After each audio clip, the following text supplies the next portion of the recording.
আসসালামু আলাইকুম, আমি লাবণী রহমান চলে আসলাম আরও একটি রেসিপি নিয়ে। কচু, আলু, বেগুন দিয়ে ইলিশ মাছ রান্না। চলুন শুরু করা যাক। প্রথমে আমি ফ্রাই প্যানে তেল দিয়ে, এটা খাঁটি সরিষার তেল, এর ভিতর দিয়ে দিয়েছি কাঁচামরিচ, পেঁয়াজ, রসুন, জিরা ব্লেন্ডার দিয়ে দিলাম, কাঁচামরিচ আস্ত কিছু দিয়ে মশলাটা আমি কষিয়ে নিব।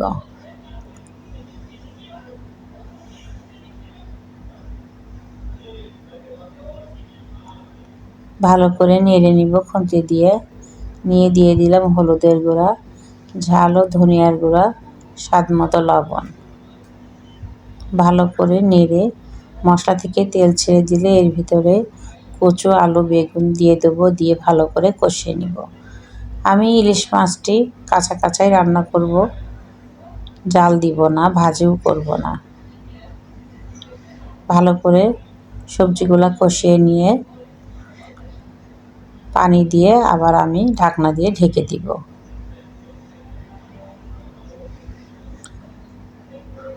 পানিতে বলক চলে এসছে, দিয়ে দিলাম। আগে মাছের মাথাটা আমি ভালো করে একটু জাল করে নিব, তারপরে ইলিশ মাছগুলো দিয়ে দিব।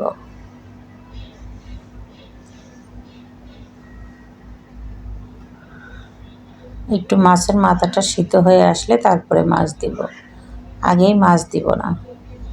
মাছটা একটু সাইজে বড়, তাই মাথাটা আমি আস্তই রেখেছি। মাথাটা আমি হালকা সিদ্ধ করে নিব।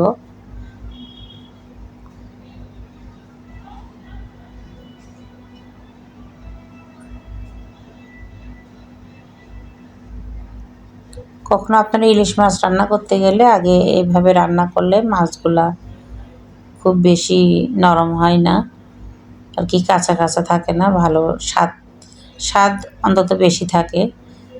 বেশি পানির ভিতরে মাছ সিদ্ধ করলে অনেক সময় পানি শুকাতে শুকাতে মাছের স্বাদ নষ্ট হয়ে যায়।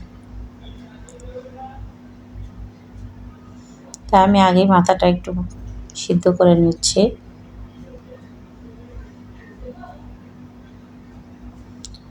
ঢাকনা দিয়ে কিছুক্ষণ জাল করে নিয়ে তারপরে আমি মাছগুলো সাজিয়ে দিব।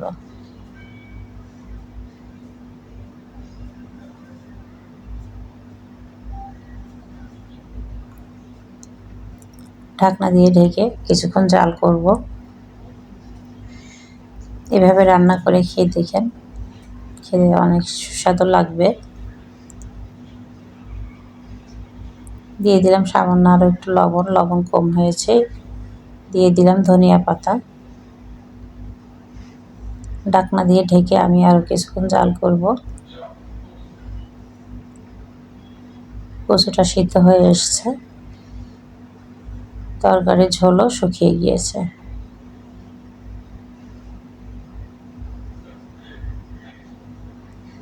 রান্নাটা হয়ে গিয়েছে। এইভাবে রান্না করলে খেতেই ভালো লাগে। বিশেষ করে ইলিশ মাছ দিয়ে কচু, আলু, বেগুন দিয়ে রান্না করলে অনেক সুস্বাদু লাগে। গরম গরম ভাতের সাথে পরিবেশন করুন ইলিশ মাছের ঝোল। আমার ভিডিওটা যদি আপনাদের ভালো লাগে তাহলে like, comment, share and subscribe করে দিবেন। ভালো থাকুন, সুস্থ থাকুন। আল্লাহ হাফেজ।